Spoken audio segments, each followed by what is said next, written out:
नमस्कार दोस्तों, स्वागत है आपका आपके अपने यूट्यूब चैनल पर। तो दोस्तों, रीट थर्ड ग्रेड शिक्षक भर्ती 2025 को लेकर आप सबके लिए इस समय की बहुत बड़ी अपडेट है।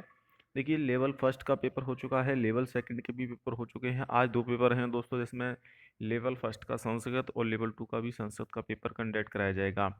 इसके बाद दोस्तों, बोर्ड की तरफ से लगभग आपकी रीट थर्ड ग्रेड की सभी परीक्षाएं आज समाप्त होने वाली हैं। लेकिन अभी तक जो पेपर का पैटर्न रहा है, रीट का बदलता पैटर्न, वन लाइनर, गायब, कथन, कारण और मिलान वाले सवालों में फंसे अभ्यर्थी, मॉडरेट से हार्ड स्तर का पेपर रहा है। अगर आप कल के भी पेपर देखोगे, हिंदी और आपका दोस्तों इंग्लिश का पेपर था, काफ़ी टफ पेपर आया है। इसमें काफ़ी सारे स्टूडेंट को दिक्कतें भी आई हैं और कट ऑफ को लेकर कोई भी कुछ नहीं बता रहा है, क्योंकि इसके पीछे रीजन है पदों की संख्या। लेवल टू में पदों की संख्या बहुत ही कम है, इसीलिए यहाँ पर आपको कंपटीशन ज़्यादा देखने को मिलेगा। पिछले 10 वर्षों के मुकाबले पेपर में काफ़ी कठिन स्तर का रहा है। और पिछली भर्ती से तुलना करें 2023 से, तो वो तो आपका ज़मीन आसमान का अंतर आपको देखने को मिल सकता है। अध्यापक भर्ती हिंदी में लगभग 88% और अंग्रेजी में लगभग 90% उपस्थिति रही है। आज अंतिम दिन है, 20 जनवरी को पहली पारी में संस्कृत शिक्षा लेवल वन की परीक्षा होगी और दूसरी पारी में लेवल टू संस्कृत की परीक्षा होगी। हालांकि उपस्थिति काफ़ी अच्छी रह रही है दोस्तों भर्ती परीक्षाओं में। अगर आप देखोगे तो जितने छात्रों ने आवेदन किया है, उससे ज़्यादा उसके आसपास ही परीक्षा देने जा रहे हैं। अंग्रेजी में टोटल 53,000 छात्रों ने फॉर्म भरा था और 48,000 स्टूडेंट पेपर देने गए हैं, यानी कि 5,000 छात्र ही अनुपस्थित रहे हैं। तो ओवरऑल दोस्तों, उपस्थिति की बात करें हिंदी में भी दोस्तों 1,73,000 फॉर्म थे, 1,52,000 स्टूडेंट परीक्षा देने पहुंचे हैं। प्रश्न हल करने के लिए आरपीएससी 3 घंटे का समय देती है, लेकिन आरएसपी बोर्ड 2.5 घंटे ही पेपर को समय दे रही है और पेपर आरपीएससी से भी ज़्यादा लेंथी है। साथ में ही बसों में भी काफ़ी दोस्तों छात्रों को मशक्क़त करनी पड़ी और लेवल टू के अंग्रेजी के पेपर में 56 पेज का पेपर आया है। पढ़ते पढ़ते अभ्यर्थी चकराए हैं, लेकिन लेवल फर्स्ट में 65 पेज का आया था। तो प्रतिस्पर्धा तो अच्छा करेगा, लेकिन उसका ही चयन होगा। अध्यक्ष का कहना है कि जो ज़्यादा कंपटीशन अच्छा करेगा उसका ही चयन होगा। सीट तो हम खाली नहीं रखेंगे, सीट तो भरी जाएंगी, लेकिन पेपर का जो लेंथी है उसकी वजह से काफ़ी सारे स्टूडेंट को दिक्कत आई। इतना पेपर कठिन से समय नहीं है, क्योंकि जो सरल सवाल भी आपसे पूछा जा रहा है वो भी आपको घुमाकर पूछा जा रहा है, उसमें भी टाइम टेकिंग क्वेश्चन पूछे जा रहे हैं। इसकी वजह से काफ़ी सारे स्टूडेंट को पूरे क्वेश्चन भी हल नहीं कर पा रहे हैं।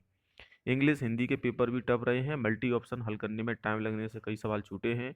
अंतिम चरण की परीक्षा आज होगी दोस्तों। अभी तक पेपर में काफ़ी अच्छे से पेपर का आयोजन बोर्ड ने करवाया है, लेकिन हाईटेक सुरक्षा के बीच में। लेकिन फिर भी बस स्टैंड पर परीक्षार्थियों की भीड़ खचाखच रही है। खासकर जयपुर, पाली, बालोतरा, जैसलमेर, फलौदी, जालौर व ब्यावर जिले में अभ्यर्थियों का जोधपुर जिले में केंद्र बनाया गया था। और जोधपुर, जयपुर, आपके उदयपुर, यहाँ पर सेंटरों की संख्या ज़्यादा थी और यहीं पर आपको कम ज़्यादा यहाँ पर भीड़ भाड़ भी देखने को मिली है। इंग्लिश ने उलझाया तो हिंदी ने किया चक्करगिनी। अब अगर मैं बात करूँ दोस्तों यहाँ पर शेप स्कोर की कि कितने अंक आने चाहिए, देखिए अगर आप पिछली भर्ती से तुलना करोगे तो इस भर्ती में तो फॉर्मों की संख्या तो काफ़ी ज़्यादा थी, पदों की संख्या काफ़ी कम थी। ऊपर से दोस्तों इस बार पेपर का जो लेंथी है उसकी वजह से काफ़ी सारे क्वेश्चन छूट गए हैं। जो स्टूडेंट काफ़ी साल से तैयारी कर रहे थे, डीपली तैयारी कर रहे थे 3 से 5 वर्ष के बीच, उनके ही इसमें आने के चांसेस रहेंगे, क्योंकि छात्रों ने पैटर्न के हिसाब से तैयारी की थी। जो ऊपर ऊपर से क्वेश्चन पूछे जाते थे, डिफिकल्ट क्वेश्चनों की संख्या कम रहती, लेकिन इस बार पेपर पूरा ही टफ बनाया जा रहा है। तो उसकी वजह से कट ऑफ फिर भी अगर मैं बात करूँ 300 में से तो कितनी रह सकती है। देखिए, अगर मैं एसएसटी विषय की बात करूँ तो एसएसटी विषय में सबसे ज़्यादा आवेदन है, तो लगभग आप 230 से लेकर 245 के बीच में कट ऑफ मान के चल सकते हैं जनरल की। अगर मैं बात करूँ हिंदी की, तो हिंदी में भी कुछ इस प्रकार से ही आपको देखने को मिलेगी, 225 से 230 के बीच में।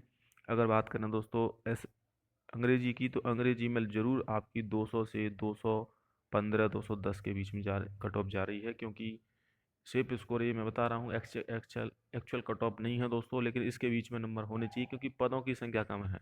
पूरे राजस्थान में आपके कितने सब 300 पद हैं, फिर उसमें कैटेगरी वाइज पर डिवाइडेशन करोगे तो पदों की संख्या बहुत कम रह जाएगी, इसीलिए इतने अंक तो होना जरूरी है।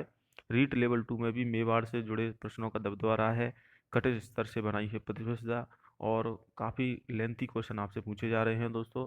बाकी जल्द ही जैसे पेपर सॉल्व होता है, आंसर की आती है, उसके बाद और अच्छे से अंदाज़ा हो जाएगा, क्योंकि आंसर की पर भी डिपेंड करेगा। इसकी आंसर की यूट्यूब वाले भी नहीं बता सकते हैं। इसकी आंसर की ऑफिशियली जो बोर्ड कर जारी करेगा 15 से 20 दिन के अंदर, उसी से मिलान करें, क्योंकि कुछ क्वेश्चन तो ऐसे हैं जिनका टीचर भी जवाब नहीं दे पा रहे हैं, और इसीलिए आप उनसे मिलान ना करें क्योंकि वो गलत हो सकती हैं।